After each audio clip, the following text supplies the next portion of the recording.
নৈহাটির মামুদপুর গ্রাম পঞ্চায়েতের বড়া গ্রামের রাস্তার বেহাল দশায় অসুবিধায় পড়ছেন স্থানীয় বাসিন্দারা। রাস্তা সংস্কারের দাবিতে নৈহাটি বড়া মোড়ে পথ অবরোধ। নৈহাটির মামুদপুর গ্রাম পঞ্চায়েতের বড়া গ্রামের রাস্তা দীর্ঘদিন ধরে বেহাল অবস্থায় পড়ে আছে। সামান্য ঝড় বৃষ্টিতে তার অবস্থা হয়ে ওঠে আরো দুর্বিষহ। ফলে চরমতম অসুবিধায় পড়েছেন হাজার হাজার স্থানীয় গ্রামবাসীরা। বহুবার স্থানীয় প্রশাসনকে জানিয়েও কোনো সুরাহা মেলেনি গ্রামবাসীদের। তাই অবিলম্বে সেই রাস্তা সংস্কারের দাবিতে নৈহাটি বড়া মোড়ে রবিবার সকাল থেকে পথ অবরোধ করেন গ্রামবাসীরা।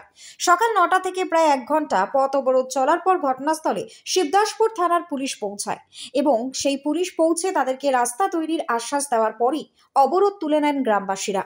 যে সাধারণ জনসাধারণের যে রাস্তাটা, সেই রাস্তাটা আজ বিগত কয়েক বছর ধরে নষ্ট, মানে খারাপ। এই রাস্তায় না কোনো মানুষ হাঁটা চলা করতে পারে, সুস্থ মানুষ পারে না, সেখানে অসুস্থ মানুষের কথা তো অনেক দূর। প্রত্যেকের রাস্তা দিয়ে এখানে নেতা বাড়ির সামনে ছিল, প্রধান ছিল, তাদেরকেও বলা হয়েছে, কিন্তু তারা কোনোদিন আমাদের রাস্তায় আবার ওনাদেরই পুকুর আছে, ওনারাই আবার জল ছাড়ে রাস্তাটাকে পুরো ভর্তি করে রেখে দেয়। এই রাস্তাটা দীর্ঘদিন ধরে অসুবিধায় পড়ে আছে।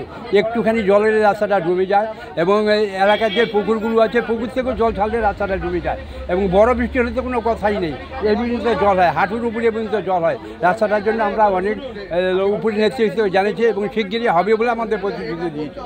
আমাদের রাস্তা ভাঙা, গোটা 15 বছর ধরে আমাদের রাস্তা কেউ ঠিক করে না। আমাদের একটা লোক অসুস্থ হলে পারে এই রাস্তায় গাড়ি ঢোকে না, জল এত জমে কোমর অবধি। বর্ষার সময় জল জমে, শুকনোতেও লোকেরা নিজেদের ব্যবসার জন্য জল ছেড়ে রাস্তায় জল। 12 মাস আমরা এই কষ্ট সহ্য করব না। আমাদের ছেলেমেয়েরা স্কুলে যেতে পারে না, অসুস্থ হলে কেউ আসতে পারে না, গাড়ি ঘোড়া, বাড়িতে আত্মীয় স্বজন আসতে পারে না। আমরা এই দাবি রাখছি, এই রাস্তা এই বর্ষার আগেই আমাদের সারিয়ে দিতে হবে। ব্যুরো রিপোর্ট, নিউজ বঙ্গ টাইম।